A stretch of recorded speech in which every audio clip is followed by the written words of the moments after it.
आंगन में राजा और मंत्री बैठे हुए थे। हे भगवान, ये क्या हो गया? अपने 2 दिन के जन्मे बच्चे को कैसे अपने हाथ से मार दूं?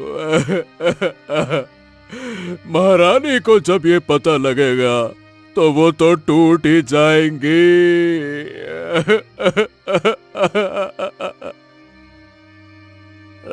महाराज, आपको ये करना होगा। आपको इस बच्चे को ठिकाने लगाना ही होगा। इसके अलावा और कोई रास्ता नहीं है महाराज। हाँ हाँ मंत्री जी, ये परीक्षा बड़ी कठिन है जो हमें देनी ही होगी। अब हम ये पाप करने को तैयार हैं। हम एक दुष्ट पापी पिता कहलाने को तैयार हैं। हम खत्म कर देंगे अपने राज्य के वारिस को।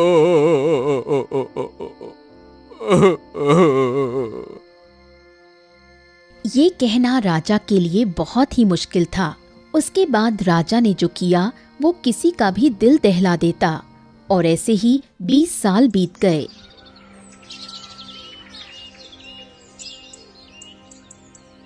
उसी राज्य के गांव में 2 बहनें निशा और सुनैना अपनी बूढ़ी माँ सुलोचना के साथ रहती थीं। उनके पिता की मृत्यु के बाद घर की सारी जिम्मेदारी दोनों बहनों पर आ गई। वो लोग खाने के एक एक दाने को तरस रहे थे, और उस दिन भी थक हार कर जब वो दोनों खाली हाथ घर आई तो, मेरी बच्चियों, क्या कोई काम मिला? कुछ पैसे मिले? नहीं माँ, आज फिर सबको बस हमें खरीदना था। माँ, सब हमें गलत नजर से देखते हैं, कोई काम नहीं देना चाहता। यही तो दुख है बेटी, गरीब के घर सुंदर बेटी होना भी पाप है।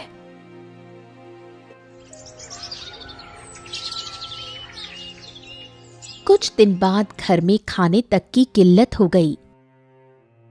कर्जदार गांव वाले घर पर आ चढ़ते हैं, जिन्हें देख दोनों माँ बेटियां घबरा जाती हैं। ए सुलोचना, देख, या तो कर्ज चुका दे या तो अपनी बेटी दे दे। कर्ज के बदले, अरे इतनी सुंदर तेरी बिटिया है, दे क्यों नहीं देती है? अरे हाँ हाँ हाँ, मुझे भी मेरा कर्ज चाहिए। मैं शादी कर लूंगा तेरी एक बेटी से। पहले से वैसे तो मेरी बीवी और बच्चे हैं, पर तेरी बेटी को रख लूंगा। पैसों की कमी नहीं होगी, ऊपर से कर्जा माफ अलग हो जाएगा। हाँ हाँ, बोल बोल बोल। तुम्हें शर्म नहीं आती है? एक माँ से उनकी बेटियों की इज्जत का सौदा करते हुए? जाओ यहाँ से, वरना अच्छा नहीं होगा। अरे, एक तो भूख से मर रही है और इज्जत का क्या अचार डालेगी? बड़ी आई इज्जत इज्जत वाली।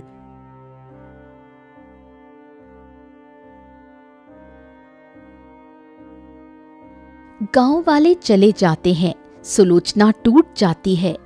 मैं अब और नहीं सह सकती। मेरी वजह से मेरी बेटियां दुख झेल रही हैं।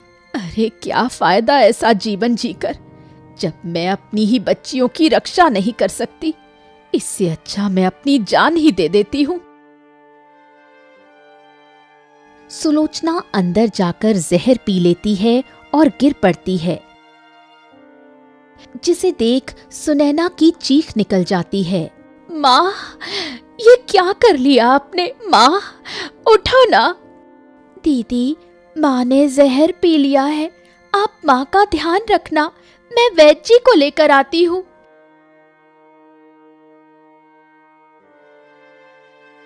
निशा दौड़कर वैद्य को लाती है। अरे, तुम्हारी माँ ने तो जहर पी लिया है। अरे जल्दी से उल्टी करानी होगी। ये लो, जड़ी बूटी पिलाओ इसे। अरे जल्दी करो, देख क्या रही हो, जल्दी करो। सुनैना और निशा जड़ी बूटियां पिलाती हैं। सुलोचना उल्टी कर देती है और बच जाती है। सुलोचना बहन, ये क्या करने चली थी आप? अगर आप चली जाती तो आपकी बेटियों का क्या होता, बताइए भला। वैद्य जी, गांव वालों ने जीना हराम कर दिया है। मुझे कोई और रास्ता नहीं दिखा। हर कोई गंदी नजर से मेरी बेटियों को देखता है। सुनिए, आइंदा से ऐसा मत करना। अपनी बेटियों के लिए जीना होगा। अरे भाई, सब्र से काम लो, सब्र से। माँ, आप हमें छोड़कर कभी मत जाना। हम दोनों तुम्हारे बिना नहीं रह सकते। हर गांव वाला तुम दोनों की खूबसूरती का फायदा उठाना चाहता है। हर कोई तुम्हें एक रोटी के बदले हासिल करना चाहता है।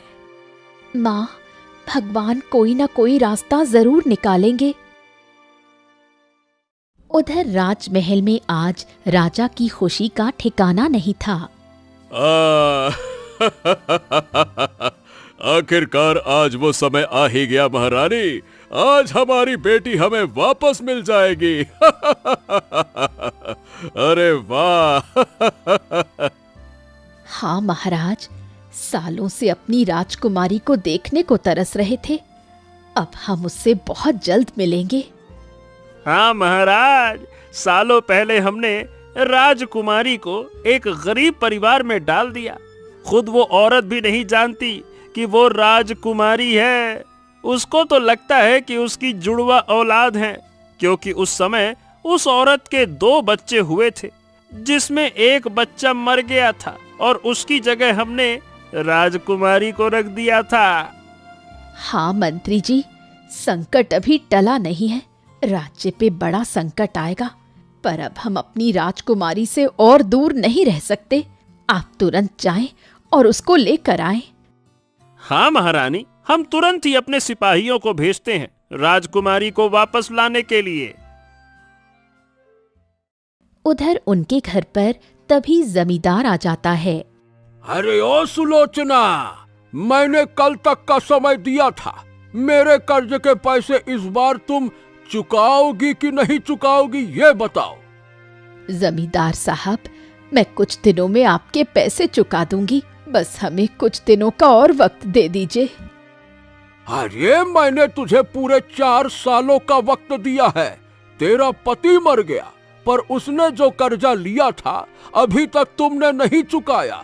अब तुम्हें उसका कर्ज चुकाना ही पड़ेगा, चाहे जहां से हो। आज ही वो कर्ज दोगी, समझ गई? आप कैसी बातें कर रहे हैं? भला मैं इतना कर्ज कैसे दे सकती हूँ? बस हमें कुछ दिनों का वक्त दे दीजिए।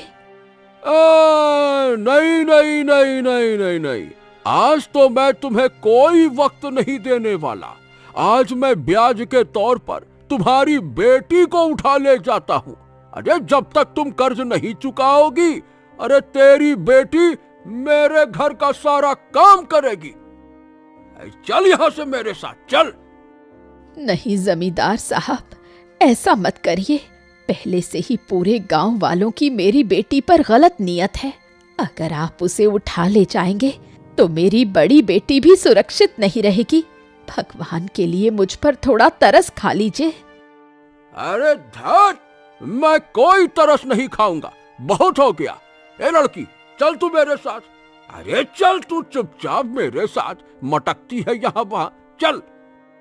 नहीं, मैं आपके साथ नहीं जाऊंगी। मैं अपनी माँ को अकेला नहीं छोड़ूंगी। भगवान के लिए मुझे छोड़ दो। तभी मंत्री के साथ राजा के कुछ सिपाही वहां आ जाते हैं। रुक जाओ जमींदार, तुमको इसकी सजा मिलेगी। अरे अरे मंत्री जी, आप यहाँ? हाँ, सालों पहले सुलोचना की एक बेटी मर गई थी, तब मैंने उसकी जगह राजकुमारी को यहाँ पे रख दिया, और आज हम अपनी राजकुमारी को लेने आए हैं।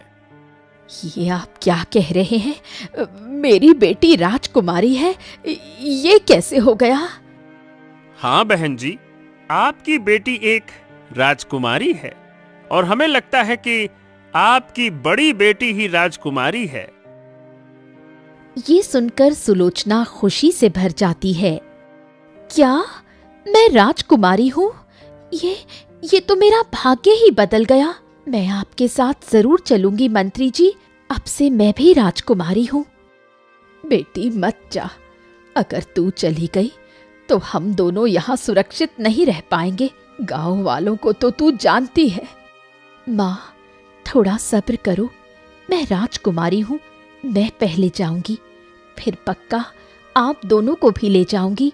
आप लोग मेरा इंतजार करना। दीदी, अगर आप नहीं रहेंगी तो मैं माँ का ध्यान कैसे रखूंगी और गांव वालों का कैसे सामना करूंगी? आप हमें भी साथ ले चलो। अरे, मैंने कहा ना, मैं तुम दोनों को ले आऊंगी। बस अभी मैं अपने असली माता पिता से अकेले में मिलना चाहती हूँ। इतने वर्षों बाद मैं अपने माता पिता से मिलूंगी, इसलिए कुछ दिन मुझे उनके साथ रहने दीजिए। ठीक है बेटी, पर हमें भूल मत जाना। जल्दी आना बेटा। अरे ओ जमींदार, मेरी बात कान खोल के सुन ले। अगर तूने इनको परेशान किया तो तुझे कारावास में डाल दूंगा। हाँ, नहीं तो। चलिए राजकुमारी, महाराज आपका इंतजार कर रहे हैं। चलिए।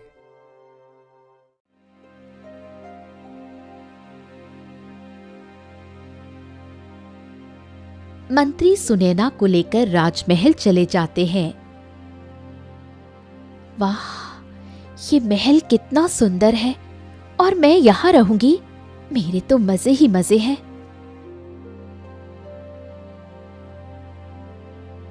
तभी राजकुमारी को देखते ही राजा रानी खुशी से भर गए। मेरी बच्ची, मेरे दिल का टुकड़ा, तू आ गई। अरे वाह बेटा, तेरा हमने बहुत इंतजार किया। अब तुझे खुद से जुदा नहीं करूंगा। हाँ माँ, पिताजी, अब मैं भी आप दोनों को और इस महल को छोड़कर कहीं नहीं जाऊंगी।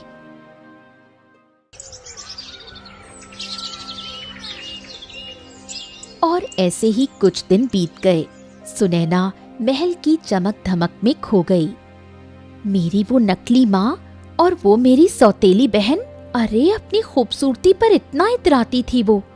गांव के सारे अच्छे लड़के बस उसे ही देखते थे। माँ भी उसी को ज्यादा प्यार करती थी।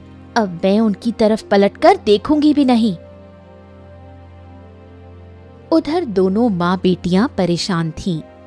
माँ, दीदी को गए हुए 1 सप्ताह से ऊपर हो गया है और दीदी ने अभी तक मुड़कर भी हमारी तरफ नहीं देखा। अब हम क्या करें? हमें भूख भी लगी है और घर में खाने के लिए भी कुछ नहीं है। बस थोड़ा इंतजार करो ना, तुम्हारी दीदी शायद भूल गई होगी। वो हमें लेने जरूर आएगी, मुझे उस पर पूरा भरोसा है। अच्छा ठीक है माँ, अगर तुम कहो तो हम 1-2 दिन और देख लेते हैं। दीदी को जरूर आना चाहिए। कुछ दिन और बीतते हैं पर सुनैना नहीं आती। बेटी, अब बस बहुत हो गया। भूख प्यास मुझसे बर्दाश्त नहीं होती। ऐसे तो हमें भीख मांगने की नौबत आ जाएगी। हाँ माँ, अगर हम खाना मांगने गए तो गांव वाले हमें ताने मारेंगे। इसलिए चलो हम दीदी के पास ही चलते हैं। दीदी शायद महल के कामों में व्यस्त हो गई होगी, इस वजह से उसे समय नहीं मिला होगा। हम ही चलकर उससे मिल लेते हैं। हाँ बेटी, तुम सही कहती हो। इतने सालों बाद महल गई है तो वो व्यस्त होगी। चलो चलते हैं। सुलोचना और निशा राजमहल की ओर चल देते हैं और महल पहुंच जाते हैं।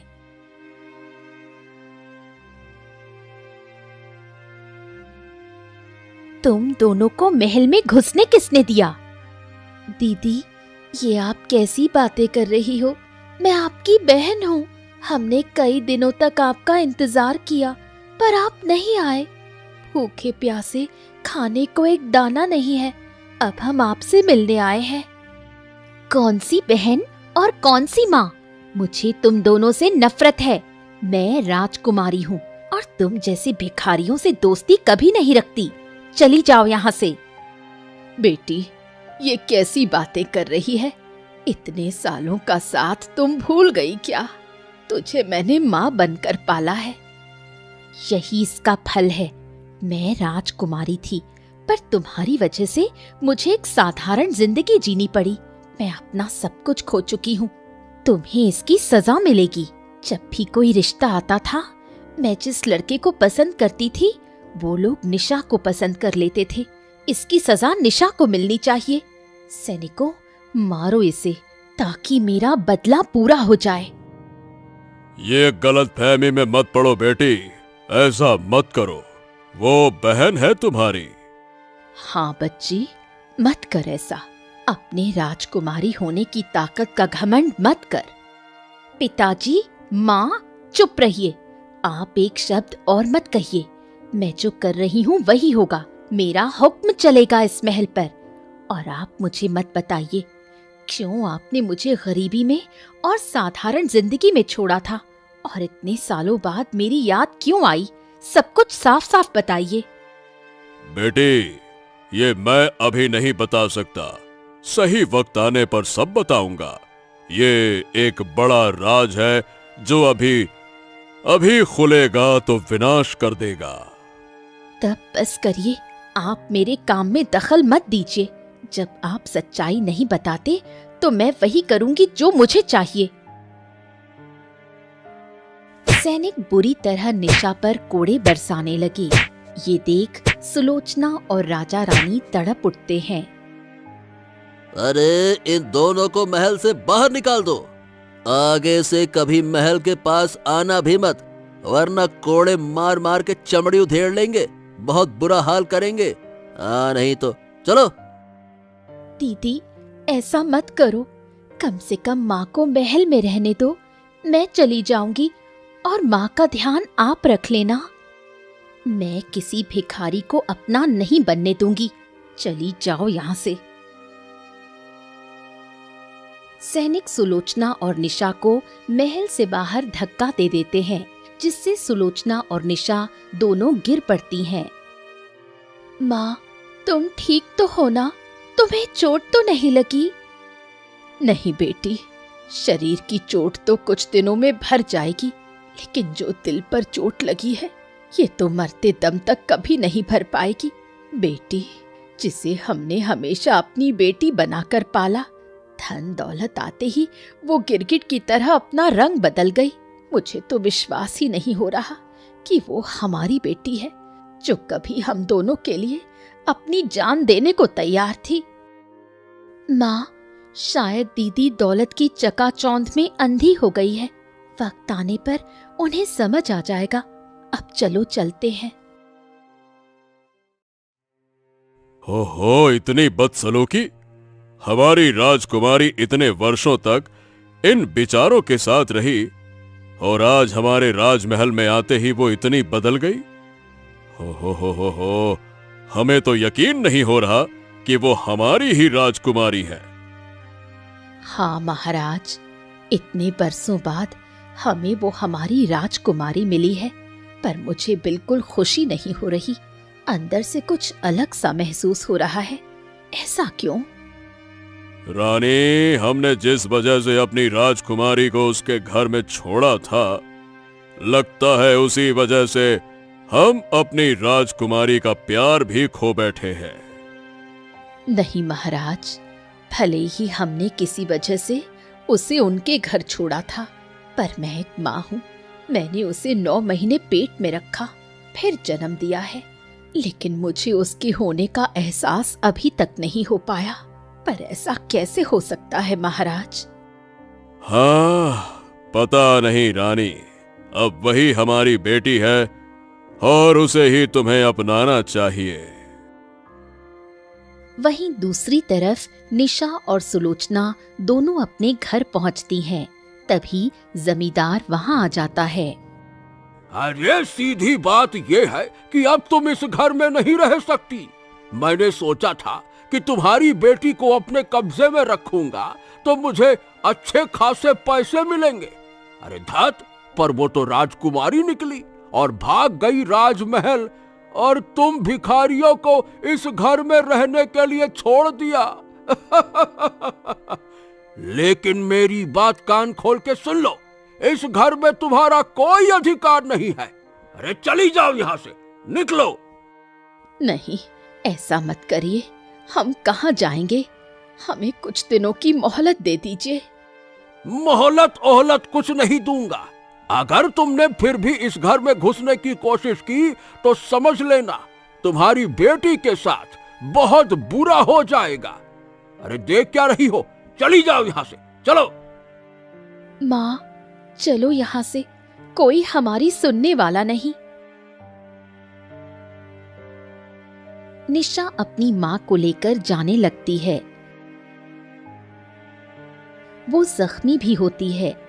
उसके हाथ पैरों पर कई निशान होते हैं।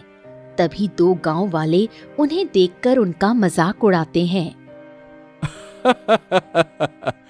बड़ी आई महलों की रहने वाली। देखा क्या हालत हो गई इन दोनों की। न घर की रही, न घाट की, न राजमहल की रही और न ही अपनी झोपड़ी की। अब तो ये दोनों हो गई हैं सड़क की।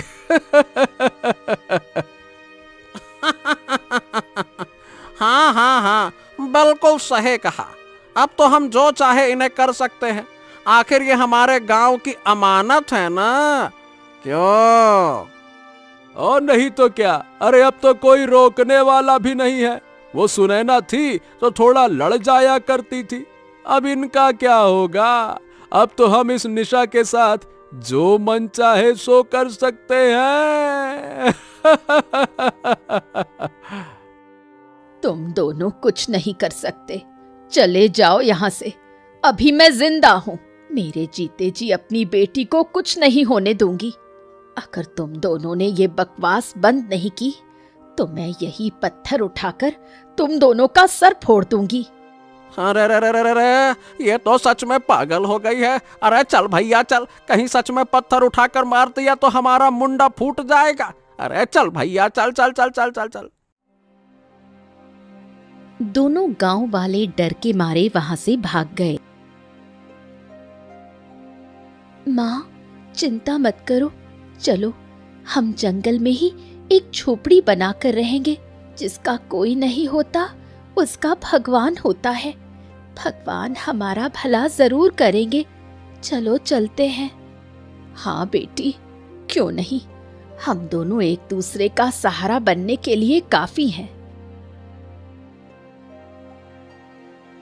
इतना कहकर दोनों जंगल की ओर चले जाते हैं और वहां एक झोपड़ी बनाकर रहने लगते हैं।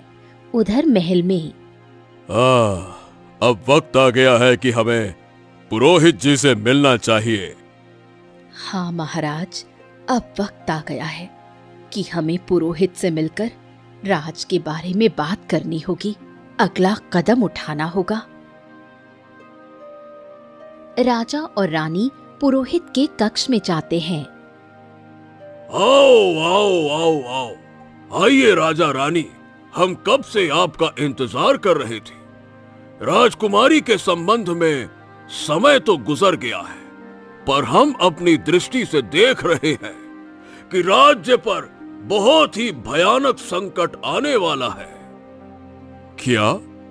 आपने जो कहा था हमने तो बिल्कुल वैसा ही किया। हाँ पुरोहित जी, आपने जो बरसों पहले भविष्यवाणी की थी। आहा, आज तो मैं पिता बन जाऊंगा और ये मेरे लिए सबसे खूबसूरत पल होगा। हाँ, बच्चे के ग्रह नक्षत्र ठीक ही लग रहे हैं। बस महारानी सही वक्त पर बच्चे को जन्म दे दे, फिर तो आपके राज्य पर जो काला साया इतने समय से मंडरा रहा है उसका अंत हो जाएगा। उसी वक्त एक दासी दौड़ती हुई आती है। महाराज, महारानी को कब से पीड़ा हो रही है पर बच्चा नहीं हो पा रहा। महारानी को बहुत कष्ट झेलना पड़ रहा है। तभी अचानक जोरदार आंधी चलती है। राजमहल अंधकार में डूब जाता है। अनर्थ अनर्थ अनर्थ, ये तो अनर्थ हो गया। महाराज, हमारे राज्य पर कोई काला साया है जो संतान जन्म लेने वाली है। ये अपशगुनी संतान है। ये हमारे राज्य के लिए बिल्कुल ठीक नहीं है। क्या कहा आपने? ऐसा मत कहिए, ऐसा मत कहिए पुरोहित जी। मैं अपनी रानी, अपने राज्य के लिए कुछ भी कर सकता हूँ। बधाई हो महाराज, महारानी ने एक पुत्री को जन्म दिया है। हाँ, सच में मैं पिता बन गया। ये तो बहुत अच्छा हुआ। बहुत अशुभ हुआ महाराज, ये शुभ नहीं है। यदि ये बच्ची राजमहल में रहेगी तो राज्य पर घोर संकट आ सकता है। अकाल, मृत्यु, सुखार और रानी की मृत्यु भी अटल दिख रही है। मेरी भविष्यवाणी में ये सब दिखाई दे रहा है। इसीलिए इस राजकुमारी को अगर आप चाहते हैं कि राज्य सुरक्षित रहे तो गरीब के पास छोड़ना होगा। जब ये राजकुमारी 20 वर्ष की हो जाएगी तब उसे राजमहल में बुला लेना, तब मैं आगे का उपाय बताऊंगा। क्या बात कर रहे हैं पुरोहित जी? ये मेरी पहली संतान है, इसके बिना मैं कैसे रह पाऊंगा? ये आपको तय करना है। अपने राज्य को बचाना है, अपनी प्रजा को बचाना है या फिर नहीं। और अगर बचाना है तो ये तो करना पड़ेगा। पुरोहित ये कहकर चला जाता है। राजा रानी के पास जाता है। देखिए, मेरी पुत्री कितनी सुंदर है।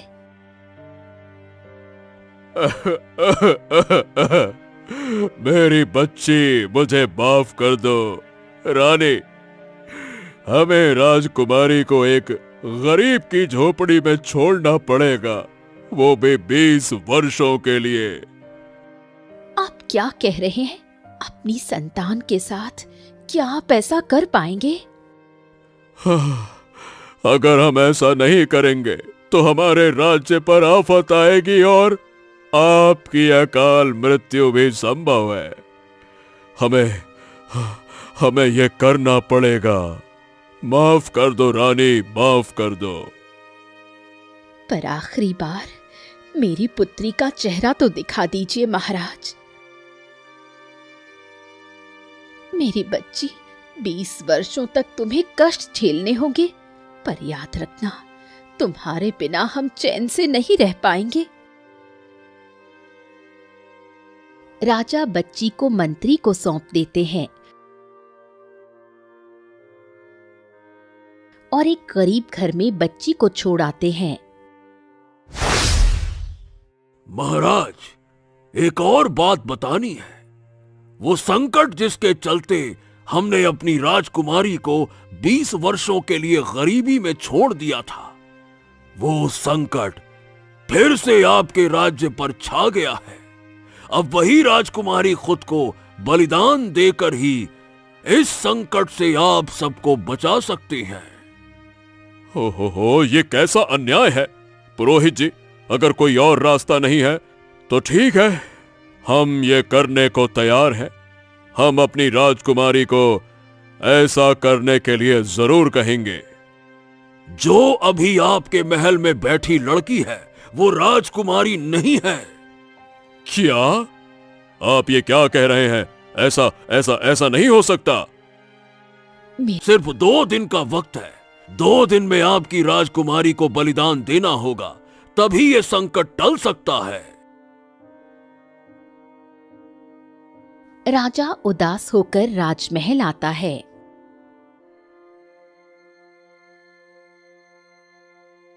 पिताजी, आप कहाँ गए थे? मुझे इस राज्य की महारानी बनना है। चुप रहो घमंडी लड़की, तू मेरी राजकुमारी नहीं है। मेरी असली राजकुमारी तुम्हारी बहन निशा है। ऐसा नहीं हो सकता, मैं आपकी बेटी ही हूँ। किसी के कहने से कोई राजकुमारी नहीं बन जाती। तेरी कलाई पर एक निशान होगा, दिखाओ। मैं इतने दिनों तक अपनी बेटी को पहचानने में असफल रहा, पर अब इस निशान से सब कुछ स्पष्ट होगा। सुनैना अपनी कलाई दिखाती है। पर कलाई पर कोई निशान नहीं था। तुम झूठ बोल रही हो। सैनिकों, निशा और उसकी मां को ढूंढ कर ले आओ। जाओ।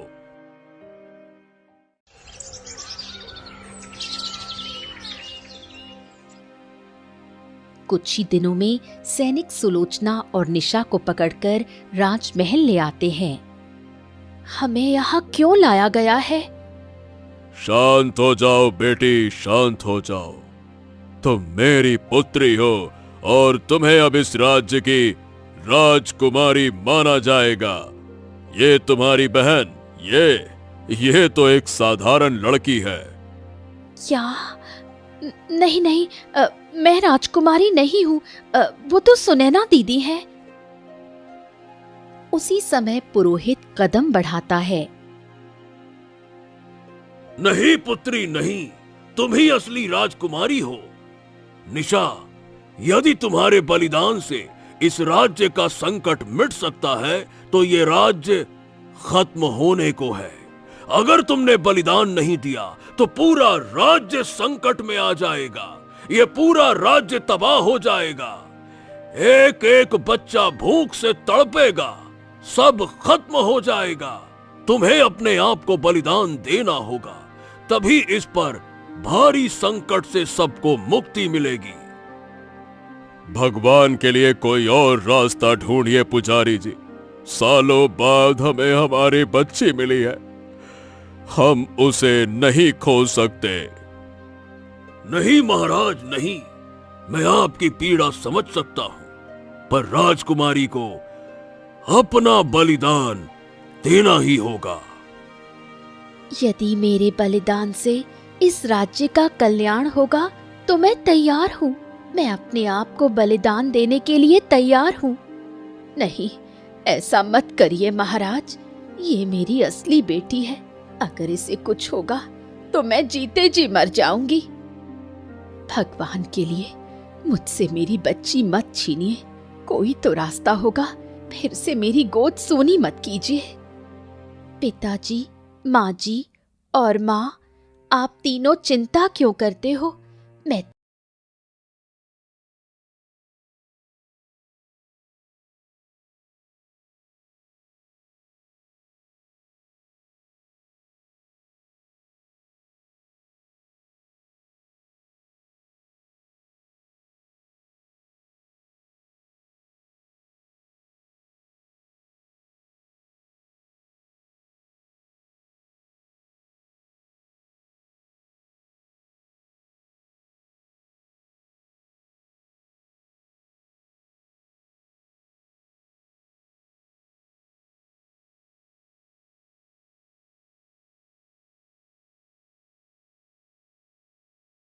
मानो महारानी, हम कुछ नहीं कर सकते। ये हमारा राज धर्म है। इसे पालन करना ही होगा। अब कैसे जिएंगे? हमें खुद समझ नहीं आ रहा।